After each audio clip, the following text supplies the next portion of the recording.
Congratulation. હવે તમે ધોરણ 10 ની અંદર ગુજરાતી ભાષા બે પ્રકારની આવશે. એક તો પ્રથમ ભાષા અને બીજી આવે દ્વિતીય ભાષા.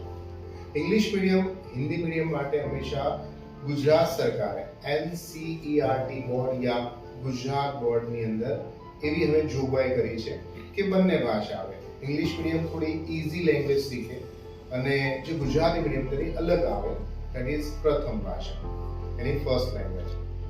તો દ્વિતીય ભાષાની અંદર જે પહેલું કાવ્ય છે તેનું નામ છે મુરલી.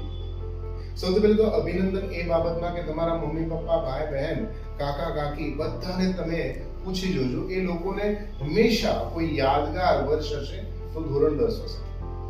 કારણ કે ધોરણ 10 જે છે એ ખરેખર ખૂબ જ સમજવા જેવું, માણવા જેવું અને આનંદ કરવા જેવું. તમારા જીવનમાં અચીવમેન્ટ પ્રાપ્ત કરવા હોય ને તો ધોરણ 10 ની અંદર હોય છે. તમારા શરીરની અંદર અલગ અલગ પ્રકારના ચેન્જીસ ધોરણ 10 માં આવશે.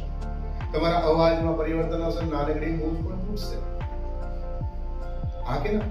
આમ નવું જાણવાનું, જોવાનું અને કંઈક કરવાનું હોય તે એક નવી યુવાની લઈને આવે છે, એ છે ધોરણ 10. અને આ ધોરણ 10 ની અંદર આપણે શીખવાનું નહીં પણ કંઈક પ્રાપ્ત પણ કરવાનું છે. યોગ્ય દિશા તરફ જવાનું છે અને યોગ્ય દિશામાં આપણે ભગવાન શ્રી કૃષ્ણનું નામ લઈ અને આજની પહેલી કાવ્ય એટલે કે મુરલીની શરૂઆત કરીશું. ધોરણ 10 મુરલી ખરેખર ખૂબ જ મહત્વપૂર્ણ પોયમમાંની એક છે. તો હું બધું જ ગુજરાતીમાં બોલીશ. જો ના સમજે પડે તો થોડું હિન્દીમાં પણ આવી જશે, તો તમે એની ચિંતા કરતા નહીં. ઓકે, તો શરૂઆત કરીએ. કાવ્ય નંબર 1 મુરલી. મુરલી જે છે એ મીરાબાઈ દ્વારા રચનાબદ્ધ કરવામાં આવેલ એક સરસ મજાનું પદ છે. પદ એને કહેવાય ભજન. જો કાવ્ય હોય ને એમાં અલગ અલગ પ્રકારના સાહિત્ય પ્રકારો જોવા મળે છે. અલગ અલગ પ્રકારના સાહિત્ય પ્રકાર કોને કહેવાય કે જે કાવ્ય હોય એમાં ગઝલ હોય, હાઇકુ હોય, દુહા હોય, મુક્તક હોય, ભજન હોય અને ભજન એને પદ કહેવાય સાહિત્યિક ભાષામાં. તો આનો સાહિત્ય પ્રકાર રહેશે એ પદ છે, ભજન છે. અને મીરાબાઈ જે 16th સેન્ચુરીમાં એટલે કે 16મી શતાબ્દીમાં થઈ ગયા હતા, આપણે એને પણ યાદ રાખવાના છે. અત્યારે આપણે 21st સેન્ચુરીમાં ચાલી રહ્યા છે. લગભગ 500 વર્ષ પહેલા જે મીરાબાઈ લખીને ગયા, લખતા નહોતા, એ સમજાવીને જે ગયા, એ લોકોએ લખ્યું હશે અને એ તમારી સામે આવ્યું. કેટલું સરસ પ્રકારની બાબત છે, તો એ વાત કરીશું. મીરાબાઈની અલગ અલગ ભાષાઓની અંદર આપણને કાવ્ય રચના પદો જોવા મળે છે, જેમાં એક વ્રજ ભાષામાં પણ મળે છે. વ્રજ એટલે જેને આપણે ભોજપુરી ભાષા કહીએ. મથુરા અને ગોકુળ ને એ બાજુની વ્રજ ભાષા. તેઓ ત્યાં પણ એમને વિચરણ કરેલું, ફરેલા. ત્યાં જેમને ભગવાન શ્રી કૃષ્ણ જે અનુભૂતિ કરી તેમણે વ્રજ ભાષામાં લખી. રાજસ્થાનમાં એમનો જન્મ થયો, મેળતા અને કુડકી ગામની અંદર.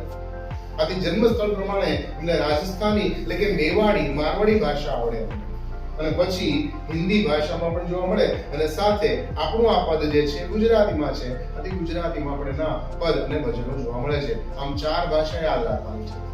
અલગ અલગ સ્થાન પર કરવાનું થયું, જેમ કે મેવાડ છે, બ્રજ છે અને દ્વારકા છે. આમ મીરાબાઈ વિશે આપણે નાનકડી એવી બાબતોને પણ આપણે યાદ રાખવાની છે. આ પ્રશ્નો પણ બોર્ડમાં થશે અને તમારે યાદ રાખવાનું છે. ક્લિયર? વાતો આપણે આગળ લઈ જઈએ તો મીરાબાઈ જે છે તેમાં ભગવાન શ્રી કૃષ્ણના અલગ અલગ પ્રકારનું વર્ણન કર્યું છે. ભગવાન શ્રી કૃષ્ણની લીલાની વિશે વર્ણન કર્યું, ભગવાન શ્રી કૃષ્ણના પ્રેમનું વર્ણન કર્યું, સૌંદર્યનું વર્ણન કર્યું, એ કેવા દેખાતા હતા એ વિશે, અને ભક્તિની મહિમાને વધારી. તો ચાલો આજે આપણે માણીશું એ છે એમની સરસ મજાની બાંસુરી એટલે કે મુરલી. એને આપણે વાંસળી પણ કહીએ, બંસી પણ કહીએ અને દેશી ભાષામાં એટલે કે પાવો, પાવો વગાડે છે.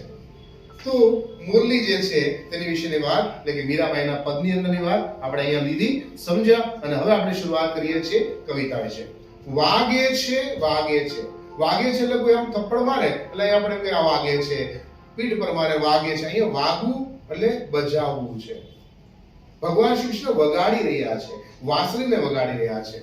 એટલે લખ્યું છે વાગે છે, વાગે છે વૃંદાવનની અંદર. વૃંદા એટલે તુલસીને કહેવાય છે. અને ત્યાં વૃંદાનું વન, આપણે કેમ ઘાસપૂસ ધરો ઉગે, ધરો આપણે ધરો કહીએ, ત્યાં વધારે ભાગે સૌથી વધારે જો ઉગે છે તો તુલસી ઉગે છે. એટલે એ જે વિસ્તાર જે છે એને વૃંદાવન કહેવાય છે. વૃંદનું વન, વૃંદાનું વન એટલે કે તુલસી જ્યાં સૌથી વધારે જોવા મળે છે ત્યાં કહે છે શું કે વાગે છે વૃંદાવનમાં તે મુરલી વાગે છે અને એ મુરલીનો અવાજ આકાશ સુધી, ગગન સુધી, આસમાન સુધી, અહીંયા શબ્દ વાપર્યો છે ગગન. તેનો નાદ એટલે થાય અવાજ. તેનો નાદ અવાજ ક્યાં સુધી પહોંચે છે? ગગન સુધી પહોંચે છે. તેનો નાદ અવાજ ગગનમાં ગાજે છે. વૃંદાતે વનમાં માર્ગ જતા. ભગવાન શ્રી કૃષ્ણ જે છે એ ક્યાં રહેતા હતા? ગોકુળમાં. અને ગોકુળની અંદર ગાયોને ચરાવે એટલે કેટલી બધી ગાયો ચરી અને પછી ઘરે આવે એટલે મમ્મી એનું દૂધ દોઈ કાઢે અને પછી એમાંથી દૂધ, દહીં, માખણ, ઘી બધું બને. તો એ જે ગોપીઓ હતી એ બધું દૂધ, દહીં, માખણ મથુરાના એટલે કે મામા કોણના કંસ મામા એને ત્યાં દઈ આવે અને ત્યાં વેચી આવે. એટલે કૃષ્ણ ભગવાન વચ્ચે ઉભા રહી ગયા અને એની પાસે ટેક્સ માંગે. ટેક્સ માટે શબ્દ વાપર્યો છે દાણ માંગે કે તમારે ત્યાં વેચવા જવું છે, ત્યાં દેવા જવું છે તો કે હા તમને ટેક્સ આપવો પડશે. તમારે ટેક્સ માટે શબ્દ વપરાય છે કર. કર એટલે ટેક્સ. આમ તો કર એટલે હાથ પણ થાય, આ બે થાય. કર એટલે હાથ પણ થાય અને ટેક્સ પણ થાય. તમારે એનો કર આપવો પડશે, ટેક્સ આપવો પડશે. અને જો તમે ટેક્સ નહીં આપો, તમારી પાસે ગિલોલ છે એનાથી આ પથ્થર મારી અને ફોડી નાખશો. તો લખ્યું છે કે વૃંદાતે વનના માર્ગ જતા ભગવાન શ્રી કૃષ્ણને અહીંયા મીરાબાઈ કહે છે મારો વહાલો, મારો પ્રિયતમ, મારો પ્રેમી. એટલે કોણ? કૃષ્ણ કનૈયા કાનુડો. એ દાણ દધીના માગે છે. દધી એટલે દહીં, મહી. એના ટેક્સ માગે છે. વૃંદાતે વનમાં રાસ રચાયો. રાસ રચાય એટલે પછી ગોપીઓ એમ કહે છે કે ભાઈ અમે ના દેવા છે, એના બદલામાં અમને શું મળે? તો તમારે પર મુરલી વગાડીને સંભળાવવાની. અને પછી જ્યારે મુરલી વાગે તો એ સમય બધી ગોપી એક્સપેક્ટ કરે કે કૃષ્ણ મને જ મળે, મારી સાથે જ દાંડિયા, ગરબા અને રાસ રમે. એટલે ભગવાન શ્રી કૃષ્ણ કેટલું બધું રૂપ ધારણ કરે અને એક ગોપી એક કૃષ્ણ, એક ગોપી એક કૃષ્ણ, અને વચ્ચે રાધાજી અને કાનુડાજી કૃષ્ણ ભગવાન એ હોય. અને આવો સરસ મજાનો જે રાસ મંડળ જામે છે એ મીરાબાઈ કહે છે એની માટે જોવું, એને દ્રશ્યનો અનુભૂતિ કરવી, એક આમ ઝાંખી પણ થઈ જાય ને તો પણ આપણું જીવન ધન્ય થઈ જાય. આમ કહે છે કે વૃંદાતે વનમાં રાસ રચાયો અને રાસ મંડળની અંદર મારો ભગવાન શ્રી કૃષ્ણ બિરાજમાન થાય છે.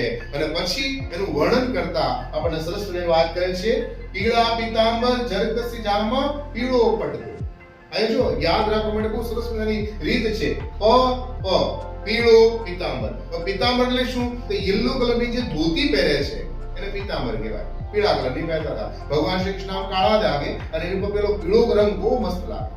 એટલે પીળા રંગનું પિતાંબર. જરકસી જામા, અહીંયા બે બંડી જેવું આપણે પહેરીએ અને બંડીની અંદર અલગ અલગ પ્રકારનું ભરત ગૂંથણનું કામ કરેલું હોય એને કહેવાય જામો. જરકસી જામો એ પહેરેલો છે. અને પીળો પટકો, અહીંયા ચુંદડી રાખેલી હોય હે ને, એને ખેસ કહેવાય ગુજરાતીમાં. તો ખેસ જે છે એ કેવા છે? પીળા રંગનો છે. એટલે યાદ રાખજો પીળો પિતાંબર, જરકસી જામા, પીળો પટકો. એટલે પ જ પ કોઈ ઇઝીલી યાદ રાખી શકે. આ આપણે વર્ણન છે. જ્યારે ભગવાન શ્રી કૃષ્ણનું સૌંદર્યનું વર્ણન આવશે ત્યારે તમારે આ લખવું પડશે.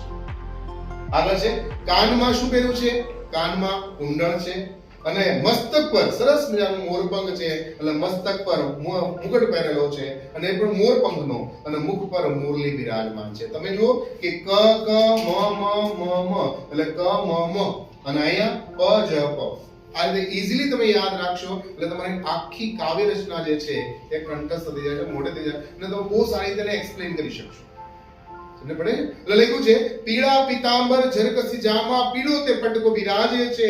કાનમાં કુંડળ અને મસ્તકે મુગટ, મુખ પર મુરલી બિરાજે છે. આમ ભગવાન શ્રી કૃષ્ણના વર્ણન કર્યા પછી મીરાબાઈ કહે છે કે વૃંદાતે વનની કુંજ ગલીમાં, જે પણ ગલીઓ છે તેની અંદર કુંજ ગલીમાં ભગવાન શ્રી કૃષ્ણ આ રીતે થનક થનક તક થઈ આવું સરસ મજાનું નૃત્ય કરે છે. અને આમ મીરાબાઈ આપણને કહે છે કે આવા જેને ગિરી ધારણ પોતાની ટકલી આંગળીથી ધારણ કર્યા હતા એ કે ગિરીને ધારણ કરનાર મારો ગિરિધર પ્રભુ જે છે એનો હું જેટલા પણ ગુણગાન કરું એ ઓછા છે. બસ હું તો એક જ એક્સપેક્ટેશન કરું, એક જ ઈચ્છા રાખું છું કે બસ એમના એકવાર દર્શન થઈ જાય તો મારા જીવનના બધા જ દુઃખ દર્દ ત્યાં પરિપૂર્ણ થઈ જાય. તો આમ સરસ મજાની કાવ્ય રચના છે જે મીરાબાઈ દ્વારા રચવામાં આવેલી છે. ઓકે.